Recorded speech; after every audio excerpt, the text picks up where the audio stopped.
आपका सामाजिक विज्ञान की क्लास में स्वागत है।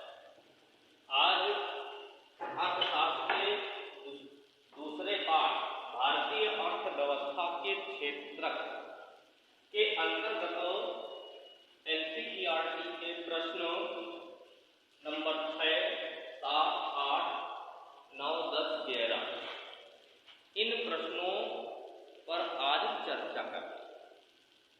तो प्रश्न नंबर 6 है कि भारतीय अर्थव्यवस्था के जो क्षेत्र के अंतर्गत प्राथमिक क्षेत्र, द्वितीयक क्षेत्र और तृतीयक क्षेत्र इन्हें विभाजित किया गया है, इनकी क्या उपयोगिता है।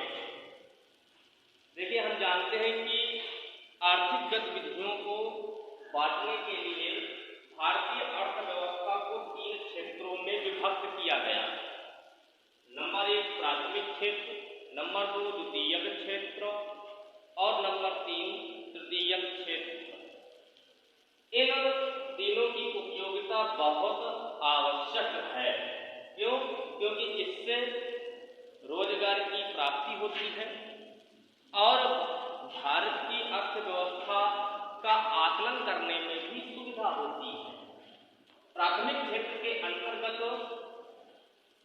वनस्पति, जीव जंतु, खनन और कृषि तथा मत्स्य पालन आते हैं, जिसके माध्यम से स्थानीय लोग अपना रोजगार भी प्राप्त करते हैं और अपनी अपनी अर्थव्यवस्था को मजबूत करने का काम करते हैं। द्वितीयक क्षेत्रक वह क्षेत्रक है जो प्राथमिक क्षेत्र पर निर्भर करता है, यानी प्राथमिक क्षेत्रकों से प्राप्त जो उत्पादित वस्तुएं या मानव है, उनको उद्योगों में बदल करके मनुष्य के उपयोग हेतु जो वस्तुएं बनाई जाती हैं, वो द्वितीय क्षेत्र के अंतर्गत आते हैं। इसके अंतर्गत सभी प्रकार के उद्योग सम्मिलित होते हैं। तृतीय क्षेत्र को प्राथमिक और द्वितीयक क्षेत्र के उत्पादन में सहयोग देने के लिए सबसे महत्वपूर्ण माना जाता है। यह सेवाओं को प्रदान करता है, जिसके अंतर्गत परिवहन और बैंक, बीमा, रेलवे, ये जितनी भी सेवाएं हैं, डाक, तो ये सभी जो सेवाएं हैं वो तृतीय क्षेत्र के अंतर्गत आती हैं। तीनों क्षेत्र एक दूसरे के पूरक हैं और एक साथ मिलकर के काम करते हैं। यदि इनको अलग अलग पृथक कर दिया जाएगा तो निश्चित है कि किसी भी प्रकार का उत्पादन संभव नहीं है। इसलिए इन्हें अलग अलग विभाजन करके इसकी उपयोगिता का लाभ लिया जाता है। प्रश्न नंबर 7वां है कि इस अध्याय में आपको क्षेत्रकों को रोजगार और सकल घरेलू उत्पाद पर ही केंद्रित करना पड़ा। ऐसा क्यों किया गया? क्योंकि किसी भी राष्ट्र का उद्देश्य होता है कि वह अपना आर्थिक विकास करे और आर्थिक विकास ग्रोथ डेवलपमेंट प्रोसेस, यानी जो सकल घरेलू उत्पाद है, उसके आधार पर उस राष्ट्र की अर्थव्यवस्था का आकलन किया जाता है और रोजगार वह कितने लोगों को सृजित करता है, इस आधार से यह बहुत आवश्यक है कि किसी भी देश की अर्थव्यवस्था उसके रोजगार और जीडीपी पर ही केंद्रित रहती है। यदि इन दोनों चीजों पर से यह केंद्रित न होगी तो जो राष्ट्र का उद्देश्य है वो भटक सकता है। हमारे यहाँ की अनेक पंचवर्षीय योजनाओं में यह उद्देश्य रहा है कि भारत की जीडीपी की ग्रोथ ज्यादा से ज्यादा बढ़ सके, जिससे लोगों को अधिक से अधिक रोजगार की प्राप्ति हो और अधिक से अधिक रोजगार प्राप्त होने से उस देश के नागरिकों का मतलब कि उनका रहन सहन, खान पान उनका बढ़िया हो सके, उनको स्वास्थ्य सुविधाएं अच्छी प्राप्त हो सके, जिससे राष्ट्र विकासशील से विकसित राष्ट्र की ओर अग्रसरित हो। प्रश्न नंबर 8 है कि आसपास के आपके जो क्षेत्र हैं, जो काम करने वाले हैं, उनकी एक सूची तैयार करके उन्हें किस आधार से हम उनको डिवाइड करते हैं, उसका हमको अध्ययन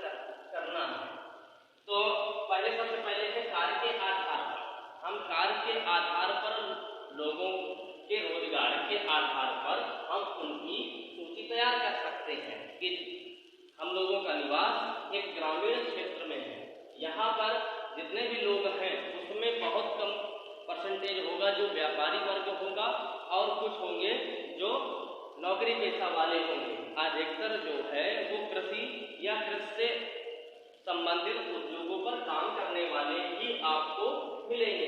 तो इसलिए उस आधार पर हमारे यहाँ पर जो है लगभग 80% लोग वो प्राथमिक क्षेत्र से ही अपना रोजगार प्राप्त करते हैं।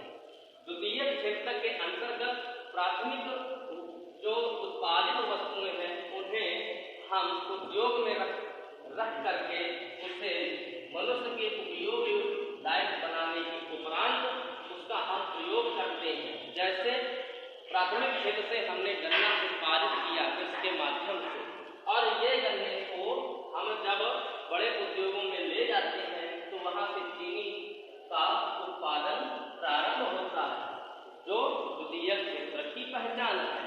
और तीसरा जो क्षेत्र है, जैसे हमारे यहाँ के वकील हैं, डॉक्टर हैं, अध्यापक हैं, तो ये जो है जो सेवा प्रदान कर रहे हैं वो द्वितीय क्षेत्र के अंतर्गत आते हैं। साथ में परिवहन के साधन है, क्योंकि प्राथमिक क्षेत्र में जो उत्पादित जो अनाज है वो मंडी तक कैसे पहुंचेगा, वो संसाधनों के माध्यम से पहुंचेगा। खेती का जो कार्य होगा किस प्रकार से होगा, वो ट्रैक्टरों या कृषि यंत्रों के माध्यम से होगा। इसके अलावा मंडी समिति में जब माल बेचा जाएगा तो उसका लेन देन बैंक से होगा, फसल का बीमा होगा। तो ऐसी स्थितियों के आधार पर हम ये द्वितीय क्षेत्र के आधार पर हम रोजगार की प्राप्ति कर सकते हैं। हाँ, नंबर है रोजगार की दशाओं के आधार पर। नंबर 1 है संगठित क्षेत्र, नंबर 2 है असंगठित क्षेत्र।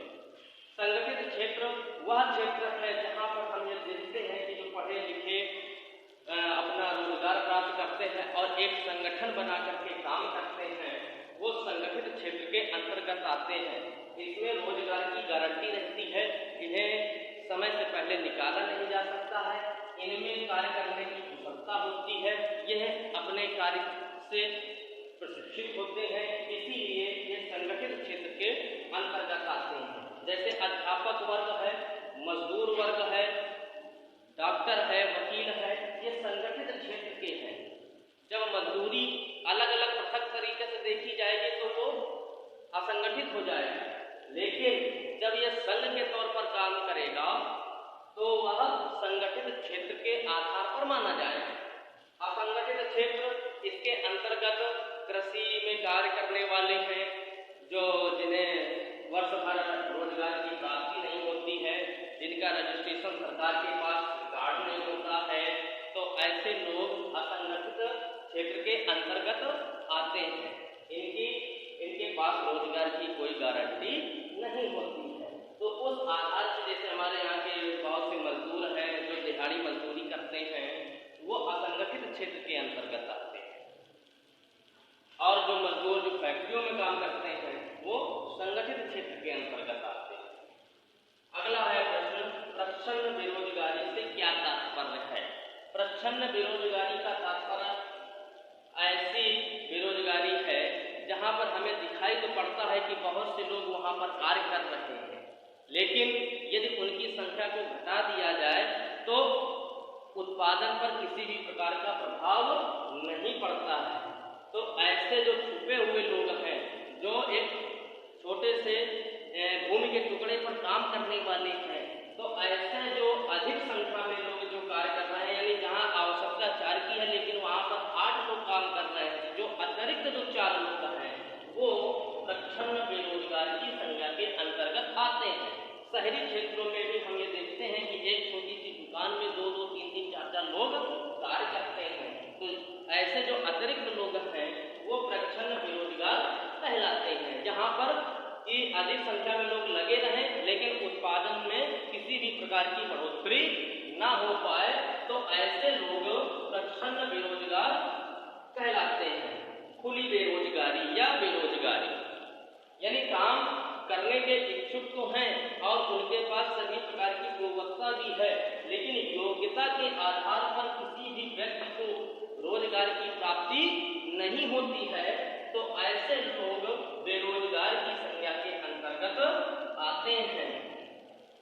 मतलब कि बेगारी करना, खुली बेरोजगारी का मतलब बेगारी, मतलब योग्य होते हुए भी उन्हें उस काम के आधार, अपनी योग्यता के आधार पर उन्हें काम नहीं मिल पाता है, तो ऐसे लोग खुली बेरोजगारी के अंतर्गत आ जाते हैं। भारत देश में अधिकतर लोग इसी प्रकार की बेरोजगारी के शिकार हैं और जनसंख्या जो निरंतर बढ़ रही है, तो इसका जो ग्राफ है वो निरंतर बढ़ता चला जा रहा है। तो इतना वीडियो जो है आप लोगों को समझ में आया होगा। फिर से देख लें, प्राथमिक, द्वितीय, तृतीय क्षेत्र की उपयोगिता बहुत आवश्यक है। इसके आधार से लोगों के रोजगार का विभाजन बड़े आसानी से किया जा सकता है और उसका आकलन भी किया जा सकता है, जो राष्ट्र की अर्थव्यवस्था के लिए अनिवार्य है, क्योंकि भारत की अर्थव्यवस्था का जो प्रधान स्रोत है वो प्राथमिक क्षेत्र है, क्योंकि खनन और कृषि भारत की अर्थव्यवस्था के आधार माने जाते हैं।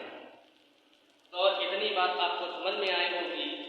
अगला जो टॉपिक है वो कल दे दिया जाएगा। तब तक के लिए धन्यवाद।